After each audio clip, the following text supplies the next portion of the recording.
ঝিঙে পোস্ত, ওই ঝিঙেগুলো কচি খুব, এরকম করে কেটেছি গোল গোল করে। আদা কাঁচা লঙ্কা আছে, চাল মগজ পোস্ত আছে, এগুলো সব বেটে নেব। কড়াইয়ে তেল দিলাম,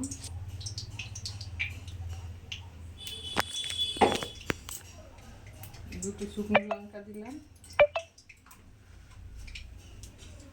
একটু পাঁচ ফোড়ন দিলাম,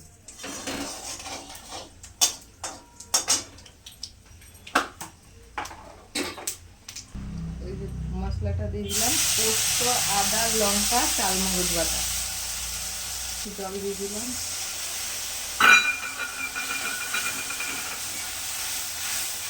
লবণ দিলাম,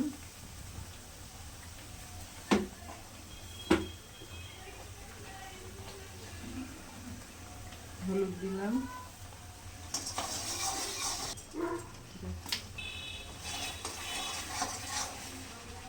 এই যে মশলাটা হয়ে গেছে, তেল বেরিয়ে গেছে, এবারে ঝিঙেগুলো দিয়ে দেবো। এবার ঝিঙেগুলো দিয়ে দিচ্ছি, এবার নাড়াচাড়া করে ঢেকে দেবো ঝিঙেগুলো। 10 মিনিট লাগবে হতে, 10-12 মিনিট লাগবে।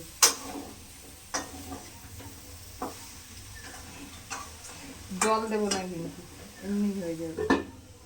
এই যে ঝিঙে দিয়ে কত জল বেরিয়েছে, জলগুলো শুকাবে তারপরে নামাবো। হয়ে গেছে ঝিঙে পোস্ত, অনেক জল বেরিয়েছিল ঝিঙেটা দিয়ে, আর শুকাতে দেরি হয়ে যাবে। নামিয়ে দিলাম।